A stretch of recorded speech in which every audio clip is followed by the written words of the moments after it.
doing today is we are changing out the steering shaft from the factory style with the rag joint, and we're going to put on the style that is a heavy duty with double U-joints.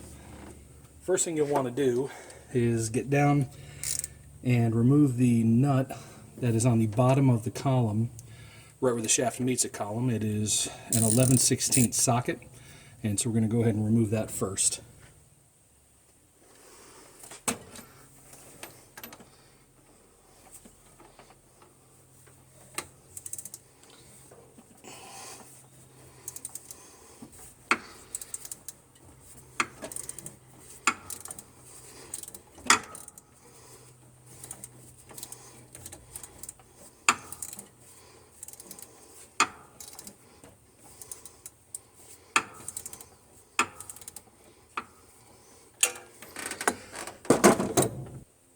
Something you may want to do is use a power ratchet to get in there and remove it, just because there's limited room.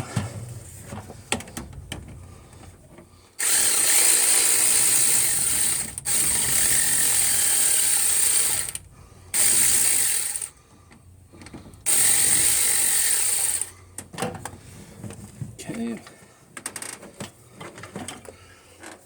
There we go. First part is off. And you can knock the bolt loose, pick it up from underneath the vehicle. Then it should just be as easy as taking the coupler and spreading it apart and pulling it down. Now once you get the bolt out, you're going to want to turn the steering wheel slightly so that you can have good access to this collar. Now you can either do it from underneath coming up to spread the collar, or you can turn it a little bit farther and get it from the top and knock it down. After that, you're going to come down to the steering box end and you're going to take off the rag joint. The next part is to go ahead and remove the rag joint assembly off of your steering box, and it's held in place by a 7/16 inch 12-point socket. So let's go ahead and get this guy off of here.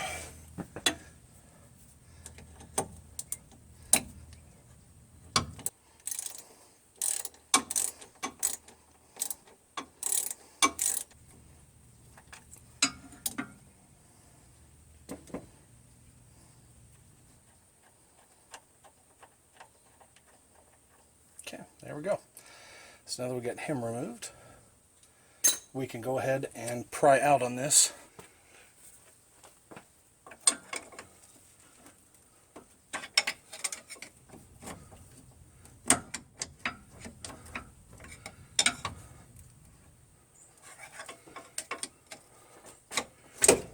Okay, so now that's removed. And the next thing you'll want to do is go ahead and remove it from the top end as well. Now that we have the top bolt removed from the collar and the collar bent back a little bit, and we also have the bottom where the rag joint connects to the box removed, now it's time to go ahead and remove the actual top part of the shaft.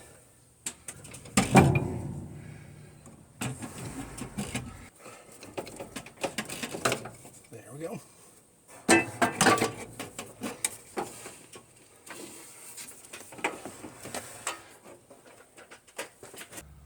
So here's what the old shaft looks like compared to the new. The old shaft is a collapsible style shaft, which you can see here, and it slides in and out, and it has a rag joint on the end, and then it has a joint in here with a little collar and then a bolt that passes through it. The replacement BJ's heavy duty shaft is also a collapsible style shaft, but instead of having the rag joint at the end, it has U-joints here. And it also has U-joints here, which are much better and much stronger. You can also see the thickness of this flange compared to how skinny the original one was. It features 5/32 Allen bolts and then 1/2-inch nuts to secure them and lock them in place. I recommend using a little bit of blue Loctite on there just to be on the safe side once you get everything set in place. Now on the end of the factory column splined shaft, there's a little tiny flat. Might be a little bit hard to see here. See if I can get a better shot of it. So you can see this little flat area down there in the splines. That is where you want to have this Allen nut go. That way it's a very secure connection. So the next step is going to be to go ahead and install the shaft onto the steering column end.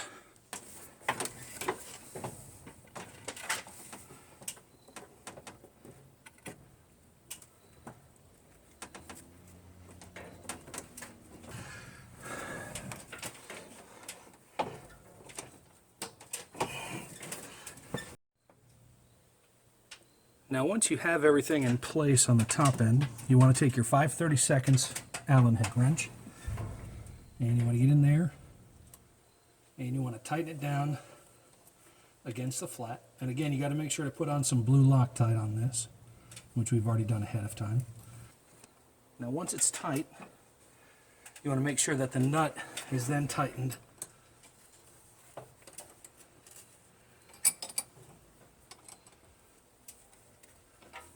Now these guys, we've already tightened all of them, so we know that they're good. All right, now that we have the top joint secured, it's time to go ahead and install the bottom joint. Now you can see on the box here, there's also a flat just like there was up at the top, and of course that's going to correspond to this set screw.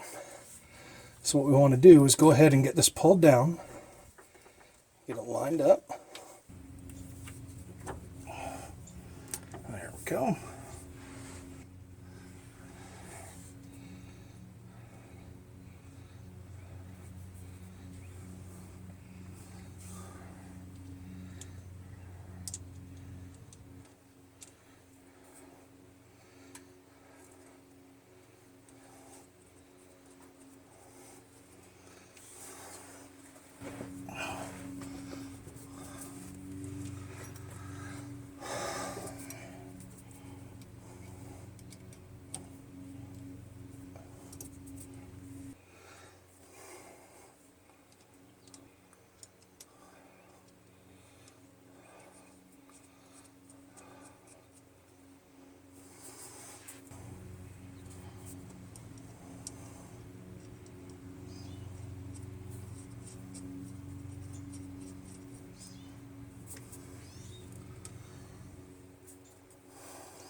And that's all there is to it. So now you just go out and test drive, and you're going to want to check and make sure within probably about 50 miles or so to 100 miles, you're going to want to come down and double check. I personally would recommend checking it a little bit before that. You know, go out and drive it just a couple of miles, take a look at everything, make sure everything is nice and tight, then go out and drive it again, and then you can do your 50 to 100 miles and make sure it's all good.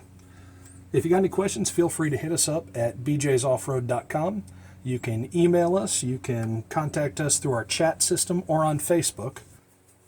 And remember to subscribe to our videos. And if there's something you'd like to see installed that we haven't installed yet, let us know and we'll see if we can't get it scheduled.